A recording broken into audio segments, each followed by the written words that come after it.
I appreciate that you all took the time to be here this afternoon. We are going to get started straight away. My name is Vicki Sargent, and welcome to Revitalize Your Wellness Matters. I'm going to start my screen share, and we are going to kick it off. All right. Okay, here we are. Here we go. All right, so Revitalize Your Wellness Matters. Again, my name is Vicki Sargent. I am the Social and Emotional Learning Administrator for Hayward Unified School District, and I want to welcome you here today. But before we get started, I really want to take a moment to thank and appreciate all of you, each and every one of you, for your selfless, dedicated, and hard work on behalf of our babies.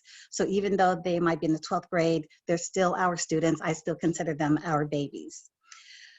The past 24 months, you all have been spinning many plates in the air, stretching yourselves super thin, navigating new steep learning curves, figuring out newness on the fly, and becoming more tech savvy, whether we liked it or not, myself included, all while additionally managing your personal lives. Your students, all of our babies, are lucky to have such dedication on their behalf during this particular time of history making. So thank you, each and every one of you, for all of your continuing hard work during this time, which makes it super challenging and just very difficult. So thank you for that. And with all the busyness that's swirling around us, I do also really appreciate that you've paused and taken a moment for yourself, that you put yourself first by joining us today. So just a little bit about myself. I, for 19 years, was a classroom teacher. I taught English. I taught in San Francisco at the County Day program, which is the school to prison pipeline for middle school students. They were primarily all boys of color.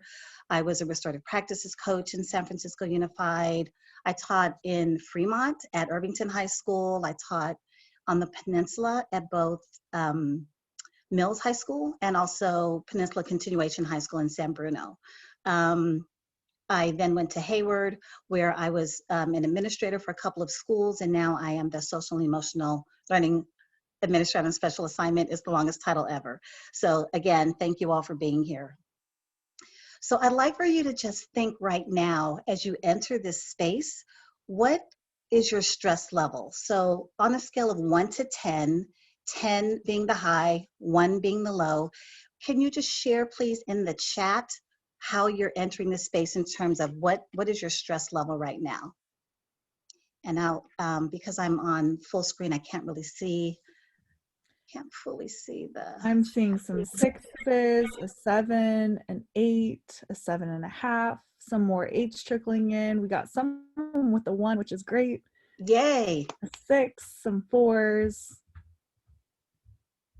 All right, so we have a range, but I haven't seen or heard 10, so that's really good. So we're getting ready right now to release some of that stress. So I'm going to ask us, and we're going to do this together in unison in a choral fashion as one unified voice. I'm going to ask you to think about the places, situations, circumstances, people, events that are causing you stress. So as you're conjuring up those situations, things, people, circumstances that are causing you stress, in about a second, we're all going to unmute, and I'm going to hit this 15-second timer. And as soon as the timer begins, I want everyone to unmute and just speak out, say out, all of those things that are causing you stress for 15 seconds. So we're all going to collectively and in a unified fashion, just kick that stress to the curb for just that little bit of time. So I'm going to start the timer. And when you see the 15 seconds begin to trickle down, please unmute and start to share. Unmute and let it go. Work, uncertainty, finances, HUSD, not knowing, HUSD, Deadlines, yes. Hayward Unified School District, work, health, next year, fluctuating mental health, and always holding everybody's stuff. Always holding everybody's stuff. That's what I last heard. Excellent. Thank you. So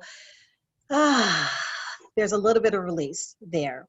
So let us keep going. So for these next 60 minutes, I'm inviting us to just pause, to take a breath, to take all of those things that you just said and collectively lift them up and place them over here on a shelf, out of sight, out of mind, just for these 60 seconds, because this time is designed for you. And so in this time, I have a couple of requests. One is that you try as much as you can to stay fully present and engaged. Number two, if you can and you are able to either turn off, silence, or mute your cell phone. And number three, if you don't mind, keep your cameras on so we can all form a community, even though we're in this virtual space, and also just so we can see other beautiful faces. So we have 4 session goals today. One is to learn shareable techniques to manage the new normal for teaching. The other is to release guilt associated with putting yourself first. The other is to identify daily classroom actions that you can do on a regular basis in this new stressful time of teaching. And then finally, carve out some me time to reflect, rejuvenate, and revitalize. So, riddle me this. Why was the jelly so stressed out? And you can unmute and give a response if you like. Why was the jelly so stressed out? Because it was in a jam. That's great. Because it was in a jam. Very good. Anyone else want to give a shot? Give it a try? All right. Because it was spread too thin. And so we are the jam. We are the jelly. We are this metaphor. Stressed out because of all the things that I mentioned before. It's just living in this time is creating a lot of influences that are really affecting us. And so stress is sort of like this bottle of water. So it's sort of calm and it's sort of sedentary right now. But as stress happens and life happens and we're responsible for more things and more things are happening, just like this shaken up bottle with all of the bubbles floating to the top, that too is sort of how stress can get to us. So it's really sneaky and insidious stress. And one of the things about it is we can't actually measure its effect on us. We know sometimes when we're feeling stress, we have certain indicators that let us know that we're stressed, but you can't actually measure it, you know, like on a Geiger counter or something. And so sometimes we're not even aware of the stress until after the fact, until maybe some event has happened that has caused us to be like, oh my gosh, I was really stressed. And it's like that visitor, like an uninvited, unwelcome visitor that doesn't quite know when to leave. And so it's just this feeling of being overwhelmed, and we're all dealing with it right now. And so oftentimes we will talk about what can we do about stress? And so it's not so much about eliminating stress necessarily, because sometimes stress is a good thing for us. It helps us to survive. But how can we manage? How can we mitigate? How can we stave off stress? And so some of the things that you can do for that are to create routines for yourself. I have a friend who gets up every morning and she journals. You can listen to music. I take baths in the morning instead of taking showers. Throw in some bubble bath and it just kind of sets a tone for me. Having some tea, going for a walk, all of these things that we can do to help ourselves navigate and mitigate stress. And another thing we can do really is setting really clear boundaries. No is a sentence. A friend of mine said that yesterday. And just really holding to what is best for us, not what we feel compelled to do because it might be good for someone else. So whatever those things are that you decide to do for yourself to mitigate stress, and we'll do more on this later, is going to be perfect. And then we often talk about filling our cups up. So we want to fill up our cups so that we're ready. And that's true, right? We do want to fill up our cups so that we have enough. But it's really the filling up of the cup for our own benefit. It's what's the overflow. It's what's left over after. That's what we can offer and give to other people. So we want to fill up our cups first, and then the overflow we can share with others. So Britt is going to put in the chat for you right now a link, and this link is to your interactive workbook. So you're going to be asked to make a copy, and once you make the copy, it's going to open up, and it's going to look like this.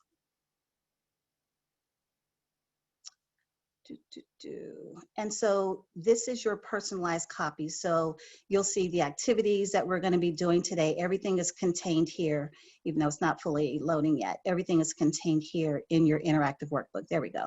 All right. So you can leave this open and we can utilize this over the course of our time together today. So the preface, pace yourself on your self-care journey. We are calling this the NJZ, the no judgment zone. My friend Jessica came up with that term actually from San Francisco Unified. And so we're not judging ourselves in terms of how we are managing our self-care. We're not ironically going to stress ourselves out by trying to institute or implement self-care for ourselves. Just make an effort. There's an African proverb which says you can only eat the elephant one bite at a time. And it's the same as we pace ourselves one step at a time toward our wellness and our self-care journey. And one of the things to consider is developing many habits. So I've been working on working out. And so sometimes I don't feel like it, but if I do 1 minute of something, then I did 1 minute of something. So we're really just wanting to build upon and use that compound effect as we continue to work toward our self-care, on our self-care journey, as we're not judging ourselves. So as you're navigating and managing the whirlwind of your life, I'm encouraging you to be patient with yourself and to be kind with yourself and easy with yourself as you develop whatever habits and systems you need to help mitigate stress, say no, create boundaries, all of that which constitutes your self-care journey. So as you proceed with not being guilty about not doing more, no comparison to how other people are doing it or whatever they are doing, no judgment for how you're managing it. You start off and then you fall off. Okay, just lug yourself up and keep going. So we're really trying to be non-judgmental with ourselves and saying yes to self-acceptance and yes to self-love.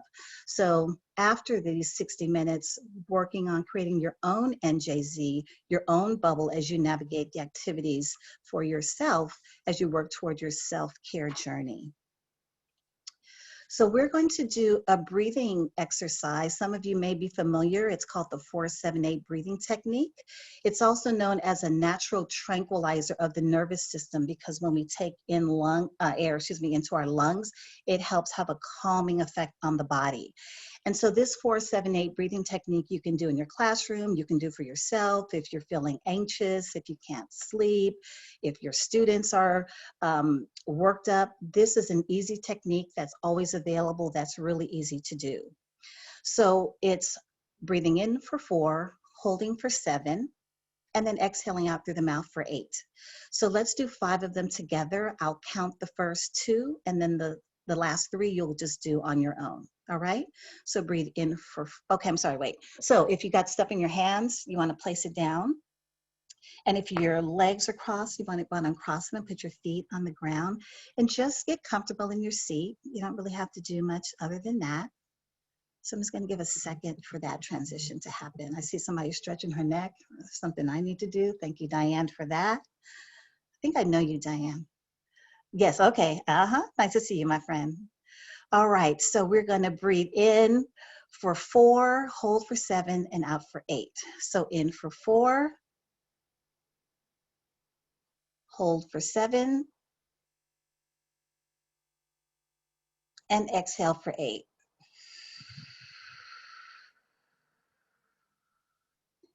Again, in for 4, hold for 7, and exhale for 8.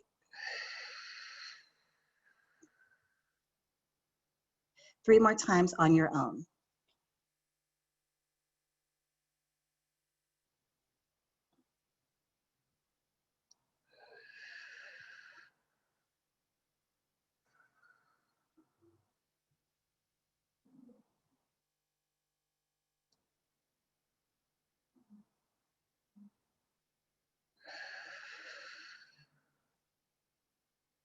Last time.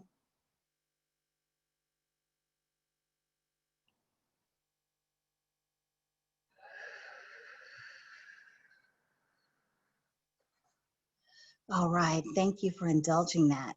So checking in with yourself, how do you feel? Do you feel the same? Do you feel less stressed? How are you feeling right now? And so the American Institute of Stress recommends 20 to 30 minutes of deep breathing every day. Not many of us have that time, but this quick and easy 4-7-8 breathing technique is a natural replacement for that. All right, my friends, let us get started. All right, so we're gonna need a deep breath, looking at the next slide. A lot has been going on, is going on in the world. For the past 2 years, the past 2 years and the present have served up a confluence of commotion around social justice issues, Black Lives Matter, attacks on Asian folk, women's reproductive rights, LGBTQ rights, supporting Indigenous peoples' rights, distance learning, vaccinations, booster shots, looming uncertainty, the unknown unknowns that are still present for us. And it's emotionally wearing. And wherever you are on any one of these issues, it's still a lot to take in. And so one of the ways that stress kind of sneaks in on us is something called compassion fatigue. I'm not sure, yeah, I see people nodding about that. So compassion fatigue is a result of the physical, emotional, and mental exhaustion from working with people who are in overstressed situations. And so that's our students, right? It's our families. It's our own personal families. It's the students' families. It's our work environments. It's living in this society. It's just a lot that is happening constantly. And it's almost like we almost can't get a break. Compassion fatigue is also known as the cost for caring for others needing support. And so as educators, supporting the needs of others is and has taken a heavy toll because we're people who lead with the heart. We're heart-centered people. And so it's hard sometimes to see people who are suffering and wanting to help, but knowing that within the sphere of control that there's only so much we can do. But that doesn't mean that we still don't feel emotionally fatigued dealing with on an ongoing basis folks who are really struggling and who are really suffering. So that's why it's really, really critical that we take time to fill up our cups, to create those rituals and routines to stave off stress, and to really work intentionally and proactively toward our own self-care. So thinking about, just as we did with the breathing technique, like how are you really feeling in moments? Just checking in. How does your body feel? What is your mindset? Are you emotionally fatigued? Do you just need to shut it down for the day? Listening to yourself and taking care of yourself and what your needs are is really, really important because there's only one person who's really going to take care of you the way that you know you should be taken care of. And the truth is we don't really have time not to take care of ourselves. And not for the sake of being a better teacher, but yes, that's true too, but for the sake of being a human being who needs TLC as well, right? So these things matter.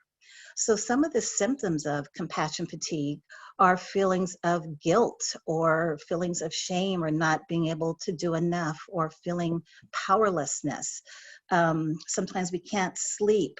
I notice sometimes I'll wake up at like 2:30 in the morning and I'm just up, like I can't go back to sleep. Difficulty concentrating, just feeling overwhelmed with all these things that there are to do. And sometimes symptoms of compassion fatigue can look like secret addictions or self-medicating. That can be like Amazon shopping. It could be like eating quarts of ice cream. Oh, I see people smiling, laughing. Yeah, ice cream and sugar and just burrowing down and buckling in and hibernating. And those are symptoms. So it's an alert bell. But again, we're in the NJZ. We're not judging ourselves for it. We're just understanding it and we're naming it to tame it. So there's no judgment about however you're feeling or however you're managing all of these things. And it's just really, it's a radical notion, right? That it's okay to say no. It's okay to take care of yourself. It's okay to put yourself first. There's no guilt in any of that. There isn't, but it's hard sometimes for us. So just remembering that you're a valuable gift to yourself, to your family, to all of those who love you. And again, practicing self-care is not a luxury, it's a necessity. And we're going to talk a little bit more about that in the next session with Audre Lorde. Taking a breath. All right, so we are going to read a poem by Paul Laurence Dunbar entitled We Wear the Mask. Have people heard of this poem before? Yeah, I see some heads nodding. Okay. So I'm going to click on this link and the poem is going to show up. Is there someone who would be interested in reading out loud to us this poem? If you are interested, you can unmute and you can read the poem to us, please.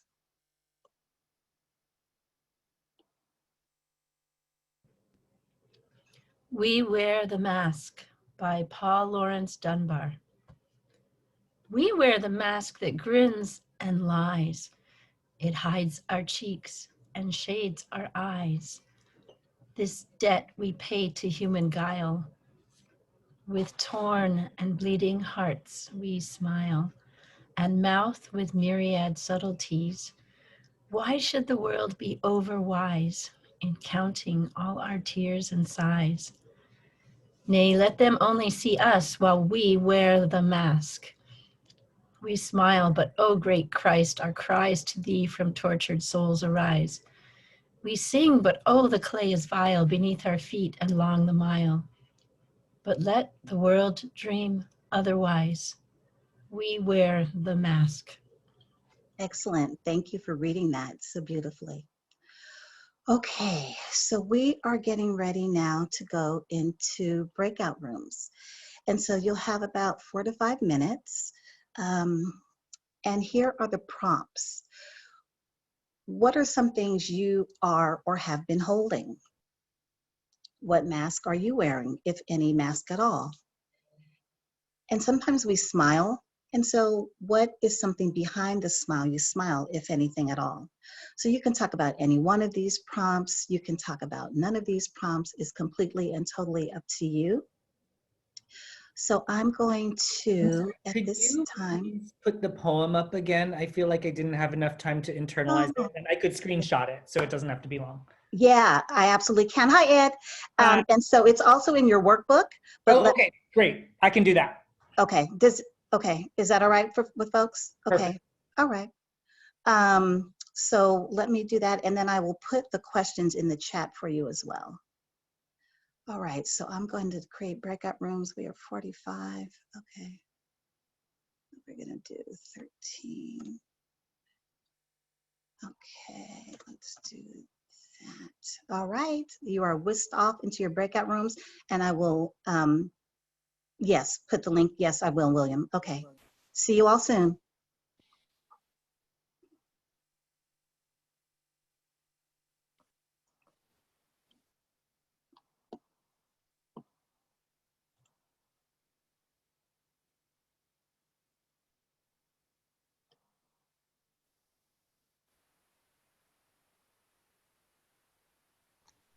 Vicky, is there something I should click to go into the breakout room? I don't see it anywhere. Let's see. There should be a button that said join when you were assigned. No, and I had to join through my browser, so I wonder if that's why. Maybe. Yeah, it looks like Paul might be having the same. Okay. I can just hang out here. That's okay. Andrea made it in. Okay. So what we can do, I want to get the questions up for people.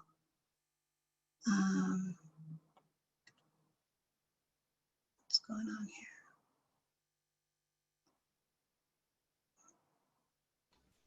here? And Shannon says the same for her, and her mic isn't working. Okay. Let me get these questions. Thank you, Shay, for letting us know that. Absolutely. Okay, here. Chat. Breakout room prompts. Let's just take a minute. I want to stay on track because I don't want to go over, because I don't want you all to say she went over her time. And so, but I do want to honor your time. But was there something that was particularly striking for anyone that he or she would like to share out really just a little bit, maybe in about a minute or so?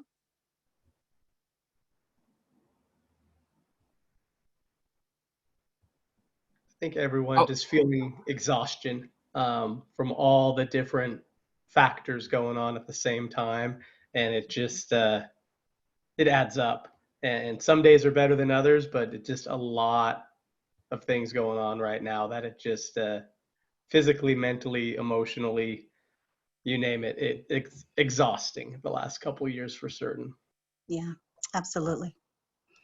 All right, thank you for that. So let Okay. us, Can go I ahead, mention- last person, go ahead.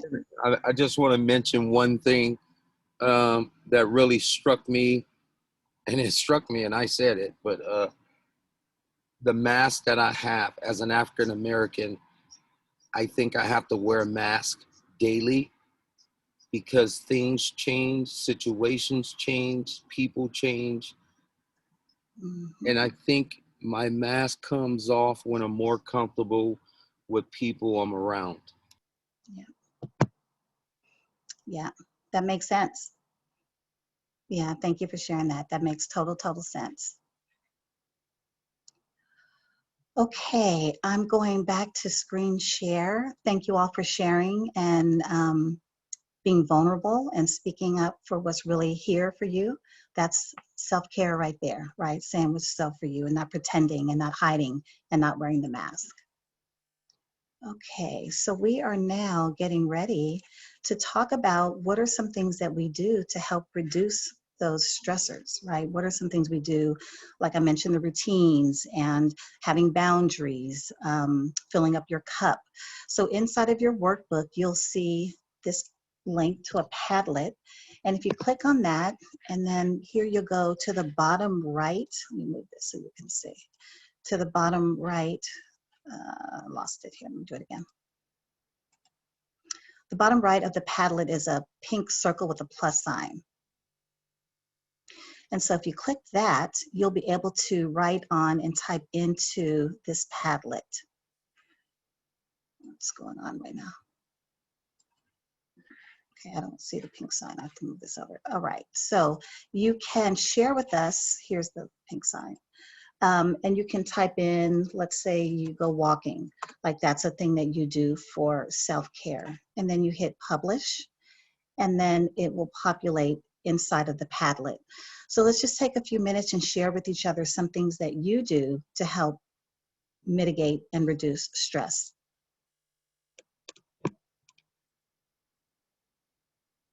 And if you like something that someone writes, you can put a little heart inside of what they've written. Concerts. Yeah, walk at lunch. Concerts, listening to music, walking, hiking, time in nature, long hikes, dancing, meditation, yoga. Leave work nearly on time. That's a step. All of it is good. Painting. Tie-dyeing. That's taking it back to the 70s. I like it. Reading, meditating, eating, sleeping. Nonviolent video games, meditation, family friend time. So it's encouraging. People are doing a lot of moving. Beautiful. Cuddling with dog. Sitting on the beach, soccer, poem writing, interactive journaling, walking to ice cream, writing music, soccer, prayer, quiet time. All of those excellent, beautiful things that we can do to help reduce our stress levels. All right, moving on. So I'm going to just be silent and let you take this in for yourself.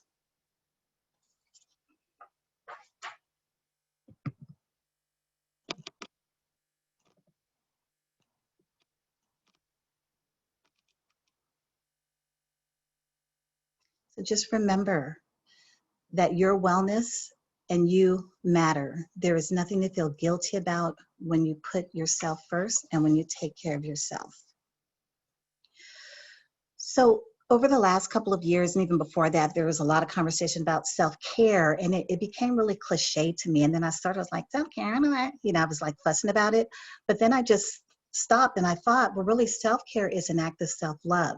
And self-love involves all of those things that we do to fortify ourselves, to make ourselves feel better, to bring us joy, to bring us smile, dismissing those things that don't bring us joy and that don't bring a smile to our faces and that sort of make us feel a little bit heavy, like this thing called guilt.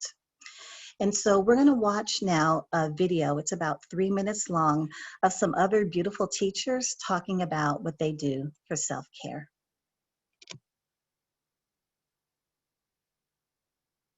What are some of the ways that you practice self-care? I don't. Oh boy. That's definitely a skill I need to get better at. Self-care is hard, especially in this profession. However, my focus has been to get outside more, do more engagement with our environment.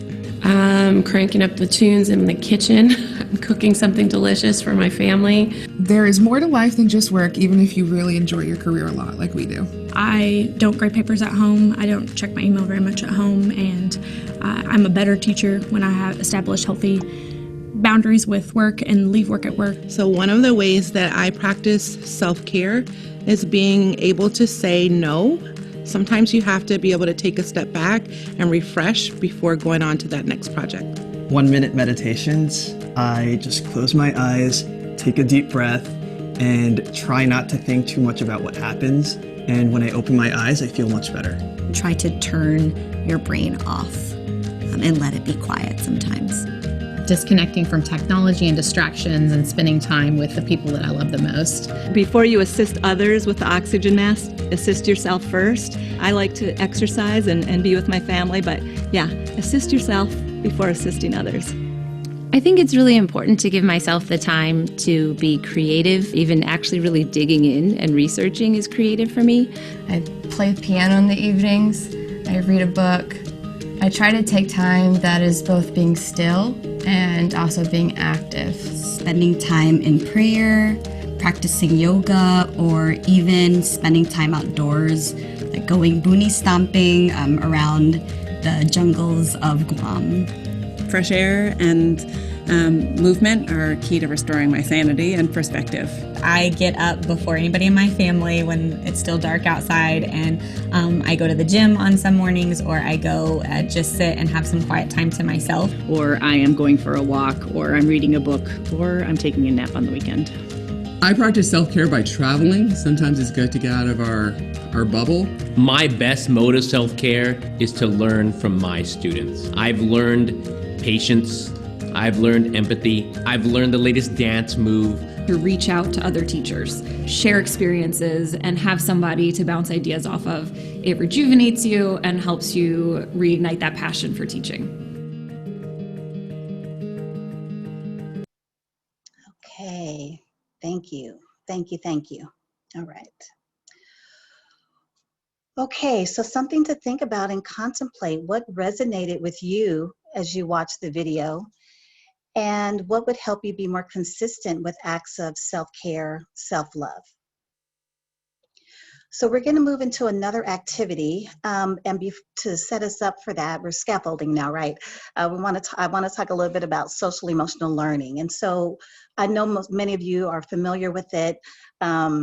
Many of your districts may be utilizing it or practicing it or have an initiative to bring social emotional learning to the district. And but for those who may not be as familiar, SEL, it's otherwise known as, is an integrated approach that allows people to really boost up their emotional intelligence and their social intelligence by cultivating and building upon their current and existing life skills. And so there are 5 particular interdependent core competencies that involve social emotional learning. So one of them is self-awareness, is understanding your emotion and what's important to you and your values. And self-management is being able to manage yourself, having impulse control, knowing what you need and advocating for that. Self-awareness has to deal with social awareness has to deal with having and understanding that everyone's life experience isn't like yours, and being open to hearing and listening about the experiences of other people in that NJZ without the judgment. And relationship skills, really cultivating and establishing and maintaining positive relationships, not only with others, but with ourselves, which ties into self-awareness and also self-management. And then responsible decision-making, simply put, is doing the right thing because it's the right thing to do, and knowing that whatever decisions we do make can have a ripple effect. So there are benefits for social emotional learning for us as educators that are both on the personal and on the professional level. So if I could have two people please unmute and have one of those persons read the personal column, and then another person unmute and read the bullet points in the professional column.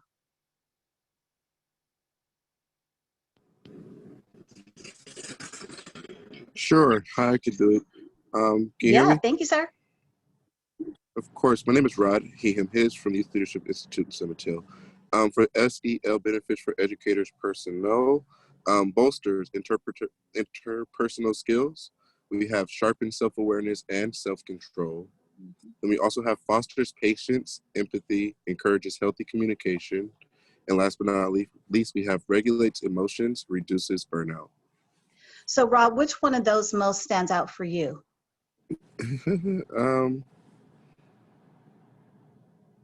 I would say fosters patience, empathy, encourages healthy communication.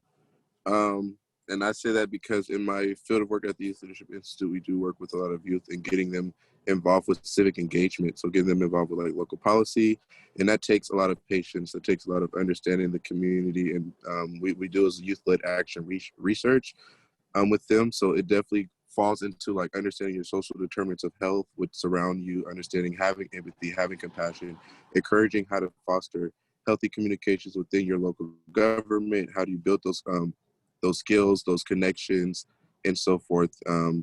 Because as young people, you know, they may not be at the age of voting yet, but there's so many ways that they can be involved and make a difference. So we try to, I would say that's the one that stands out to me the most when I do the work that I do with my organization.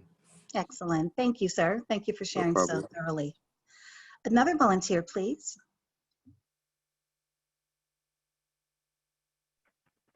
I'll read the professional side. Thank you. And what is your name? Oh, Nicole Niger. Thank you, Nicole Niger. Improves classroom management and overall school climate, increases the quality of student-teacher relationships, creates safe student learning environments, improves teachers' well-being, positively influencing students. All right, Nicole, same question. Which one of these really resonates with you? Probably creating a safe student learning environments.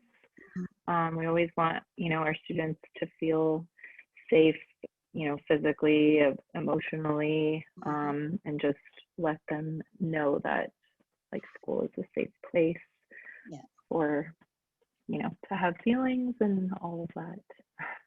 Thank you. Thank you so much. Appreciate it. Thank you both for reading. All right, here is our next activity. So we're going to now talk about the intersectionality between social emotional learning and self-love. So in your workbook, and I'll put this in the chat once I'll put this link in the chat, but it's also in your workbook. So you're going to click on the Venn diagram. There's a link right under the image of it, and it's going to bring you here.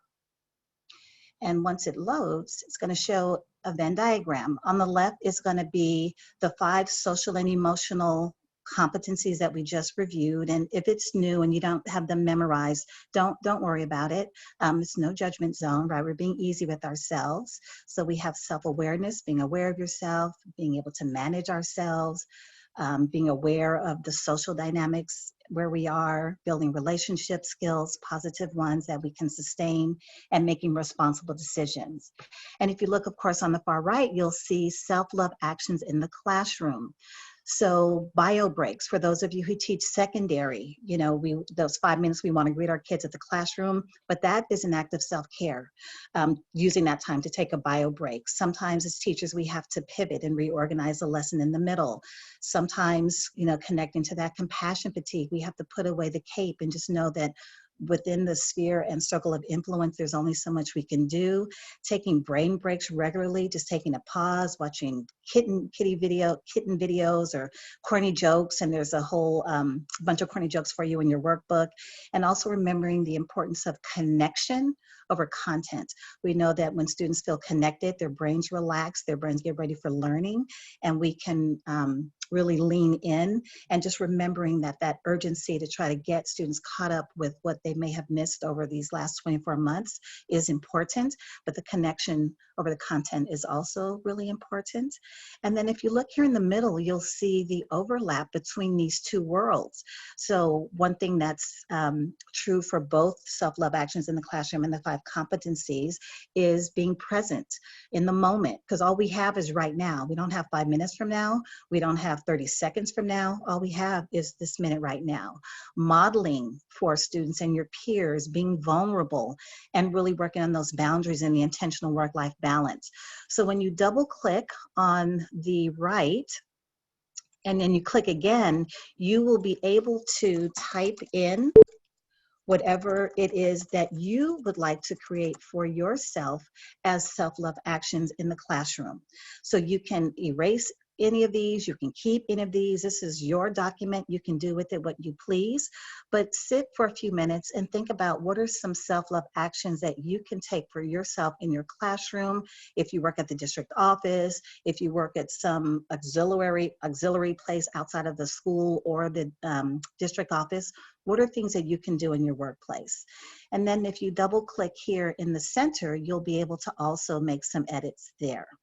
So I'm gonna hit save and close. I'm going to stop the share, and let's go for 4 minutes. We'll go for 4 minutes while you all work on your self-care Venn diagrams.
We have about 2 more minutes.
Take about another minute, please.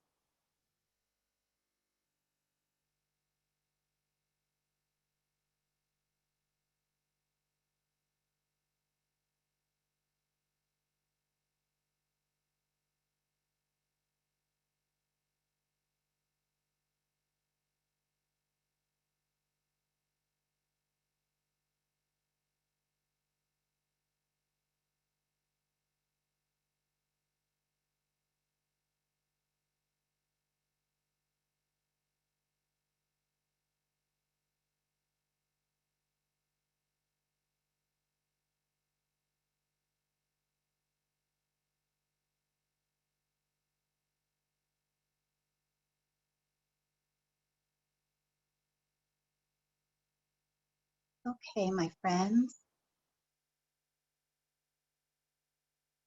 Let's put a pause on that for now. All right, so we are close to our time. We have another 7, 8 minutes, and there are a couple of other things I'd like to share with you. And here it is. So in your workbook, you will find this near the bottom, Self-Love in You, What Does Self-Love Mean to Me? When you click on that link, it's gonna force you to make a copy again. It's the new thing, make a copy. Make your copy. Okay, so what does self-love mean to me? So at the top here in the purple print, you will see that there are questions for you to journal about, to think about, to talk it out, to share with others. And they're just questions to help you think about thinking about yourself. So for example, the second bullet point, does it feel selfish, self-empowering, or self-nurturing to carve out me time? How might taking better care of myself benefit me and others, especially my family, friends, and students? What do I indulge in too much? What do I deny myself too often? And this is one I really like the creation of this one. So what are my guilty pleasures and why do they make me feel guilty? And then the secondary question there is, should I consider relanguaging guilty pleasure? Like, why does it have to be guilty, right? Can it just be something that's for pleasure? Do I tend to get in my own way, and do I need more socializing or more time alone? So there are just several questions there for you to contemplate and ponder. And then if you scroll down the page, you'll see that everything that's blue is a live link. And what you'll see to the right of that in black is a short synopsis of what you can expect if you were to click on that particular article. So let's click on this one.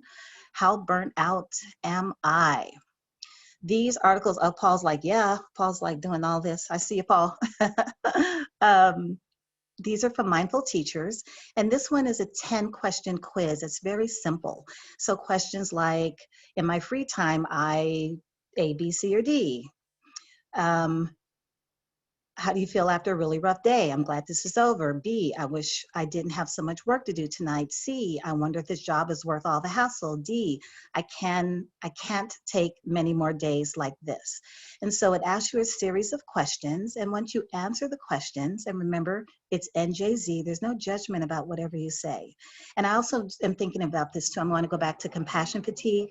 Sometimes that happens for us when we're taking care of family members, right? If we have sick folk in our family, we feel guilty about feeling tired for taking care of them, but it's just part of the wearing down, the emotional wearing down. So don't feel guilty or judge yourself for that. So at the bottom of these 10 questions, if your answers were mostly A's, you have the occasional bad day like everyone, but basically you're in a job that really suits you. If you had mostly B's, you're committed to your work, but it's taking a lot out of you. And I would suspect that would be many of us on this call right now. Even if it feels like you have no time for yourself, you need to figure out ways to recharge. So in this particular one, if you click then on this link, self-care for mindful but busy teachers, it gives you a whole series of resources, and this is not to overwhelm you, but here's some thoughts on self-care. It's only part of the equation. It involves figuring out what aspects of our work and schedules we have control over, and self-care is far from self-indulgent.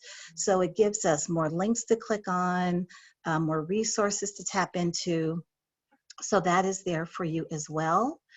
And I want to move this up down here so I can see. Coming back to our slide deck, this is just about our second to the last slide that I asked for your participation. So as we wrap up this 60 minutes that we've had together, and thank you for being here and thank you for your presence this evening, how will you show appreciation to yourself? How are you going to give yourself and show yourself some love? So if you would please share in the chat one action, something that you're going to do that's an action, that will demonstrate that you appreciate yourself.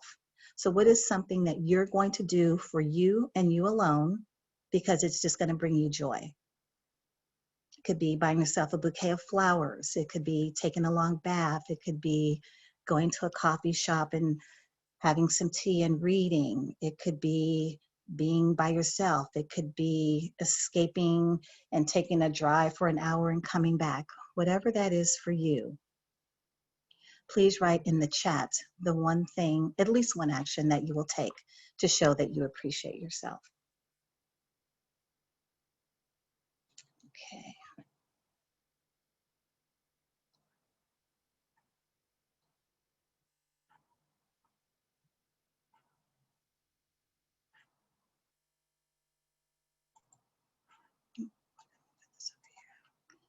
All right.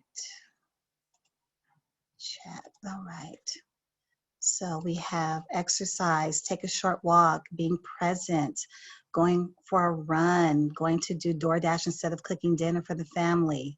Then I don't have to feel guilty about taking time for that run, going to bed early, exercise, leaving work earlier, walking my dog more often, giving myself more me time, and to say no, beautiful, stretching, spending time away from my computer. Cheers to that. Drive home by the beach today. I used to live in Daly City. I love the beach. All right. So we are just about done here. Thank you for all that sharing. The last thing I'm going to ask you to do, this is also in your workbook. This is a video. It's about 1.5 minutes, and it gives you exercises for your eyes. Someone talked about getting away from the computer. This is a 49-second self-care video. If we weren't at 59 minutes, I would play it right now, but it's really cute and helpful. And these are a bunch of corny jokes. What do you call a pig that does karate? A pork chop. All right.